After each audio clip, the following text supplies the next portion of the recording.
पहलगाम आतंकी हुमला बाद अन्य 17 લોકો ભાવનગર પરત ફર્યા છે। પ્રત્યક્ષદર્શીઓએ હુમલાની ઘટનાનું વર્ણન કર્યું છે।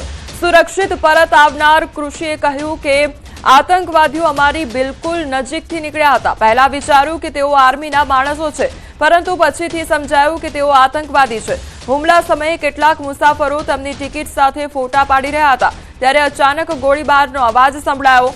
જોયું તો આતંકવાદીઓએ સીધો ગોળીબાર શરૂ કરી દીધો હતો। ગોળીબાર દરમિયાન બધા દોડવા લાગ્યા અને પરિસ્થિતિ ખૂબ જ તંગ બની ગઈ હતી।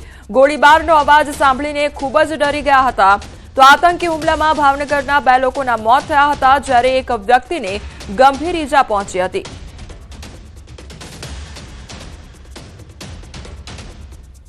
फायरिंग थती थी तो अमने एम थयुं के आर्मी वाला छे। जोयुं तो ए कोईने भी मारवा लाग्या हता। एमां एवुं हतुं उपर जेकेट પહેર્યું હતું અને નીચે કુર્તા ટાઈપ હતું અને એક બ્લેક કલરની ગન હતી મોટી।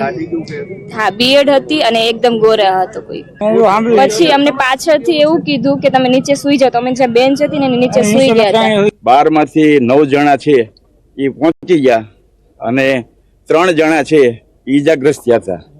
વિનુભાઈ જે ડાબી છે એને કોણીએથી ગોળી નીકળી ગઈ અને જે આપણે અતીશ કુમાર અને ભાણો અને બંનેને ઘણા ગંભીર છે। અને નજરે ભાઈએ જે હતો અહીંથી આપણે મનોજભાઈનો બાબો એને જોયું અને આતંકવાદી ગોળી મારી એ પણ એને નજરે નિહાળ્યું છે। અને અમે નીચે જતા ઉપર બધું બન્યું છે, ત્યાંથી બધી દોડા દોડી થઈ ગોળીબાર છે અને બધા અવાજ આવતા હતા બધાના। અમારી કઈ સ્થિતિ હતી નહીં ઘોડા પર બેસવાની, એટલે અમે નીચે ગ્રાઉન્ડમાં બેઠા હતા। પછી લગભગ કલાક 1.5 કલાક જેવું છું ને તો બધા ભાગમ ભાગી કરવા માંડ્યા। ઘોડા બધા ભાગવા માંડ્યા ને એવું થવા માંડ્યું। પછી ઓલા ગોવિંદભાઈ છે ને એ દોડતા દોડતા પેલા આવ્યા, હાંફળા ફાફળા ને કપડા બગડેલા હતા, માંડ માંડ જીવ બચાવી આવ્યા।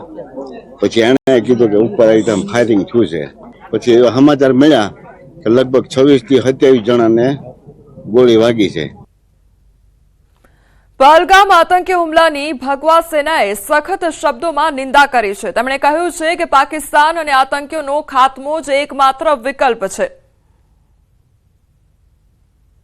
उन आतंकवादियों को और फूंक दो पाकिस्तान को। હવે સમય આવી ગયો છે। 26/11 જોયું, પુલવા પણ જોયું ને પહેલગામ બી જોયું। અત્યારે શું જોયું? હવે જો અગર શાંતિથી બેસવું છે ને કેન્ડલ માર્ચ જ કરવી છે તો આ કાર્ય આપણે કરવું નથી। હવે ન્યાય જોઈએ ને પાકિસ્તાનનો ખાત્મો જોઈએ। આમાં શું જોઈએ? કેમ કે આ નિર્દોષ લોકો હતા જે પર્યટક તરીકે ત્યાં ગયા હતા, એમનો શું વાંક ને એમને એક તો ગર્વની વાત એ પણ થઈ ત્યાં આગાડી કે જેમને ધર્મ પૂછવામાં આવ્યો ને એમને કીધું કે હું હિન્દુ છું, સાહેબ ગોળીએ દીધા। ત્યાં પોતાનો ધર્મ પણ નથી બદલ્યો। એમના માટે ગર્વની વાત છે કે 27 લોકો જે જીવ ગુમાયા છે એ હિન્દુ ધર્મના નામે ગુમાયા છે। શું ગુમાયા છે? તો એમને તો ન્યાય મળવો જોઈએ કે ના મળવો જોઈએ? પહલગામમાં હુમલાને લઈને ગુજરાતના મંદિરોમાં સુરક્ષા વધારાઈ। પહલગામમાં આતંકીઓએ લોકોને મોતને ઘાટ ઉતાર્યા બાદ ગુજરાતમાં સુરક્ષામાં વધારો કરાયો। મંદિરોથી લઈને સરહદ પર સુરક્ષા વધારી છે। હુમલા બાદ સરહદી જિલ્લા કચ્છમાં સતર્કતા વધી છે। કચ્છમાં આવેલી ભારત પાકિસ્તાન બોર્ડર પર સુરક્ષા વધારાઈ છે। કચ્છ જિલ્લામાં સુરક્ષા એજન્સીઓ એલર્ટ બની ગઈ છે। બોર્ડર પર આવેલા તમામ સ્થળોએ સઘન ચેકિંગ કરવામાં આવી રહ્યું છે। કચ્છના પ્રવેશ દ્વાર આડેસર હાઈવે પર ચેકિંગ કરાઈ રહ્યું છે। જિલ્લામાં